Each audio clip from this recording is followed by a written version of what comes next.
Hey guys, Roman Trester here with Mission Forge, and today guys, we're going to be making a knife. And in fact, we're going to be making a Karambit knife. Not really going to explain to you how to make it or what to do, because I've never made a Karambit before, and this is just kind of my trial and error type knife, feeling it out, figuring out things I need to do to make one. I might throw some narration in there explaining what I'm doing, but really not going to get into a whole lot. I just want you guys to sit back, enjoy watching me make the knife. The process of making a knife. Now, unlike some other videos where I do explain how to do things and what I'm doing and all that fun stuff, that's because I know what I'm doing on those knives. Even though I may have never made them before, like the Celtic ring knife as an example, they're very similar to a lot of other knives and not very complex, and I know I can make them right off the bat. This was a little different, so it kind of took some figuring out, and that's what you're going to be seeing me do in this video. So with that, guys, let's just sit back, relax, and enjoy the knife making process.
Poor man's annealing.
forgot to hit record on the hardening process. The hard blade. Nice. Now I didn't want to harden the handle too much, but I did want the tip here to harden. So, yeah, it feels like the handle might have hardened. I still got to drill holes in it too. Yikes. But we'll get through that. Okay. Time for the temper process.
Okay, so I got this thing up to 800 grit. I'm not going to get it any better than I'm not trying to get a mirror finish. I try to get this as good as I could down here, so that way I can etch this. So it's not sharpened yet or anything like that. So not too bad. So let me go ahead and mix the ferrochloride with the distilled water, and we'll etch it. Give it like 2 10-minute etch cycles. So, but I need to clean this up with some acetone too. Alright, so after an etch cycle, so here's what it's looking like so far. Not a very bold, or not very a lot of high layer, but it still looks pretty cool. I am learning to then get a real high grit sandpaper. I'm using 3000 grit because I don't have a 2000, but like 2000 grit, and then sand it. So you let it soak for a few minutes, take it out, Windex, whatever, wipe all the stuff off. Then sand it, then etch again, sand, etch again, kind of thing. I'll probably do one more etch cycle after I'm done sanding this. Yeah. It's a good looking etch going right there. It's definitely a low layer count, but you can definitely see everything in there now.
sand it a little bit.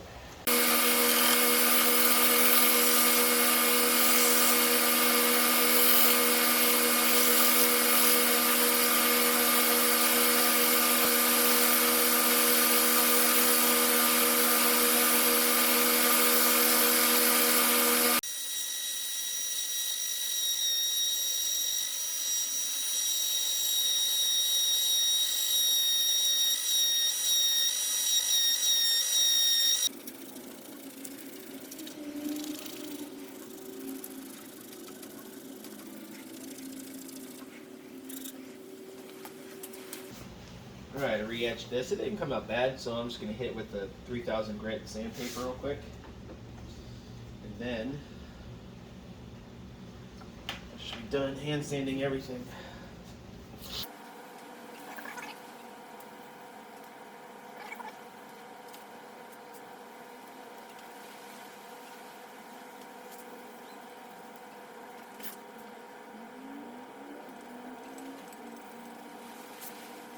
Using a cloth, and I'm just doing this. I'm not getting a buffer out because that could potentially remove too much material. When it comes to this, like resin here, it can melt it and stuff. So all I'm doing is just wiping it down, getting all the splotches and everything off as much as I can, and then I'm going to hang it and do a light coat of lacquer over it. Then once that dries, I'm going to do like a 3000 grit sand on it and do another coat and another 3000 grit sandpaper, and then that should be everything. So we put the coating of lacquer on. I actually accidentally, on the first coat, this is the second coat that's on there. The first coat I accidentally messed up a little bit. Because as I was going to 4000 grit, I grabbed the 400 grit and I had to redo sanding one whole side of the scale. So once this is completely dry, I'm going to sand another 3000 grit or 4000 grit. Then I'm going to see about a light buff, maybe use a buffing pad, and then that will be done. And then it's on to sharpening the knife. Okay, so what kind of lacquer I use? I just use a generic lacquer. The type of handle material needs a coating, or it's easily damaged and nicked and stuff like that. It needs like a lacquer or a super glue or some type of hardener on the outside to protect it. I must say, it's a pretty good shine on that. I buffed it out with this buffing compound and that there, and it looks pretty good here. So now I just got to go ahead and put an edge on this knife.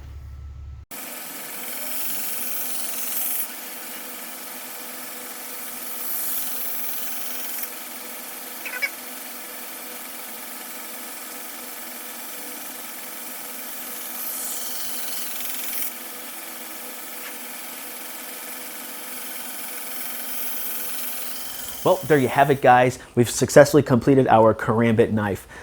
This was a fun build. I had a good time making it. There was some challenges involved there, and I didn't mind it. For the first time doing this, I think it came out great. I love how the Damascus pattern came out. Very bold. I like that look. The scales that my wife made here, I think look amazing. She did a phenomenal job there. Is this knife perfect? No, there's obviously corrections I need to make. I like, this hole when I drift, it needs to be a little bit lower down, so that way I have more meat all the way around the ring there to, for room for the ring, I guess. And also, I need to make sure that it starts off thicker because it thins it a lot when you're drifting the hole. But overall, though, this was a great build. It was a fun build. I went ahead and put an edge on both sides. So it's sharp on both sides, so you're going to use this old schematic here to show you guys, so hopefully it doesn't open up on you. So the inner blade here, I have a hard time using it to cut, but it's sharp there, and then the outer blade here. So kind of hard to... So nice and sharp. But it came out great. So the steel was 1084 and 15 and 20. Epoxy resin handles with a lacquer cover on there. A G10 liner and nickel pins are what this entire knife is made out of. With that, guys, hopefully you found this video helpful. If you enjoyed this style video with me just making knives or something like that, by all means, hit that like button. Also, got any comments or suggestions, leave them down below. And don't forget to hit that subscribe button and click that bell for more notifications. With that, guys, thank you for watching, and I'll see you later.